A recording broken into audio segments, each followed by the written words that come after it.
Pembahasan kita selanjutnya adalah standar login.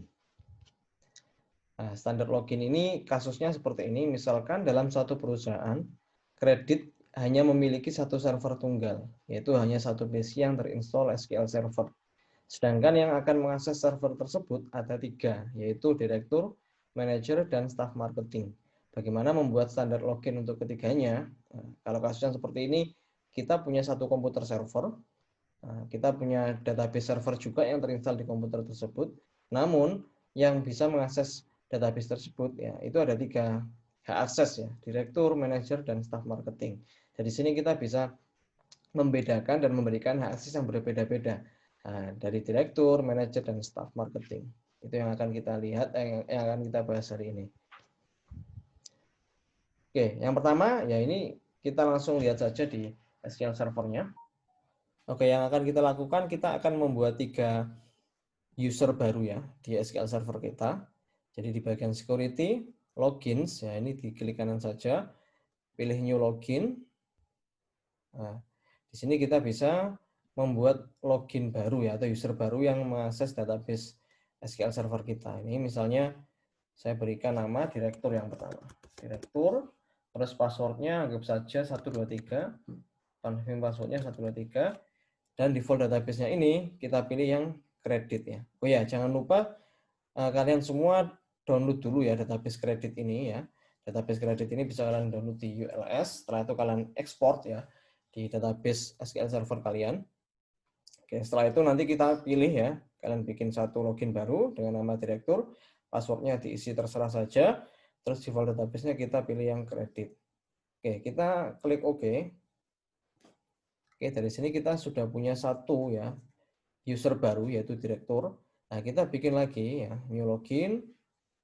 Terus kita beri nama dengan manager.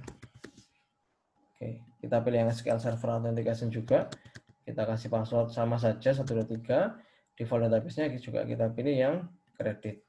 Oke, dari ini ada perbedaan ya. Misalnya untuk manager ini, saya pilih di user mapping-nya ini, saya pilih kredit di sini.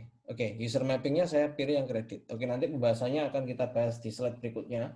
Tapi saya pilih dulu yang kredit. Yang direktur tadi saya tidak lakukan user mapping ya. Oke, kita klik OK. Nah, setelah itu kita bikin satu lagi dengan nama staff ya. Karena kita punya 3 user ya, staff, manager, sama direktur. Kita isi passwordnya 123. Terus default database-nya juga sama, kredit. Nah, setelah itu user mapping-nya saya pilih yang kredit juga di sini. Oke, kita lihat apa perbedaannya kalau saya misalnya login sebagai direktur sama manajer atau staff, itu bedanya apa. Oke, kita klik OK. Oke, sekarang saya coba login ya.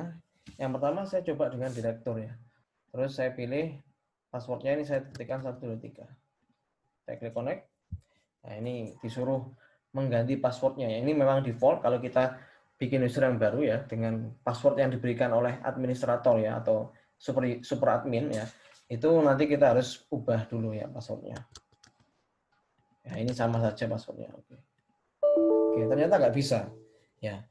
Nah, kenapa nggak bisa ini ya? Kita coba dengan user yang lain sekarang. Nah, kita coba login lagi dengan user yang manager misalnya. Passwordnya 123.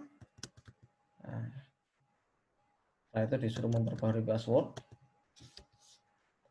Saya samakan saja passwordnya. Oke, oh ternyata bisa. Nah, bedanya kalau kita berikan user mapping ya ke user tertentu, dia bisa login. Nah, kalau kita hanya bikin satu user baru tanpa kita memappingkan ke database mana yang bisa diakses, nah ternyata dia nggak bisa login. Seperti itu. Karena dia login tapi tidak ada database yang bisa dia gunakan kan ya. Karena kita nggak memappingkan database-nya. Oke, nanti pembahasannya ada di slide berikutnya. Oke, setelah itu misalnya ya kita membuat standar login yang baru ya.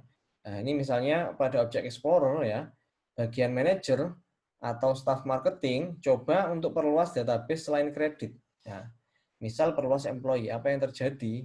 Oke, kita nanti coba perluas ya. Misalnya yang manajer ini kita perluas, dia bisa akses employee juga. Oke, kita lakukan saja langsung. Nah, di sini di bagian ini ya, di bagian login lagi. Nah, misalnya manajer ini sebelum saya memberikan hak akses ke employee, saya coba lihat dulu. Yang tadi loginnya sebagai manajer ya, itu dia bisa akses database apa saja. Oh, ternyata waktu saya klik employee ya, manajernya mau buka employee nggak bisa ternyata dia, karena memang dia tidak punya akses untuk akses database employee. Nah, sehingga misalnya di super adminnya ya, ini manajernya saya berikan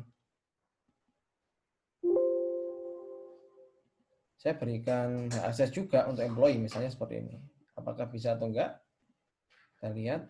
Oke, ini mungkin saya refresh dulu. Oke, setelah itu database, saya pilih employee. Oh, ternyata bisa sekarang. Ya, jadi karena apa? Karena kita mappingkan ya. Manajer itu bisa akses employee kan ya. Nah, oleh karena itu waktu saya sudah berikan hak akses untuk manajer ya, yang bisa memberikan akses hanya super admin ya, SA ya. Nah, ternyata dia bisa sekarang untuk buka tabel employee ya. Oke, dia hanya bisa akses database employee saja. Kalau kita lihat di sini, apakah dia bisa akses tabelnya juga? Oh, ternyata belum bisa. Dia hanya bisa akses database-nya, tapi tidak bisa melihat tabelnya. Nanti kita akan bahas gimana caranya biar bisa ngasih akses.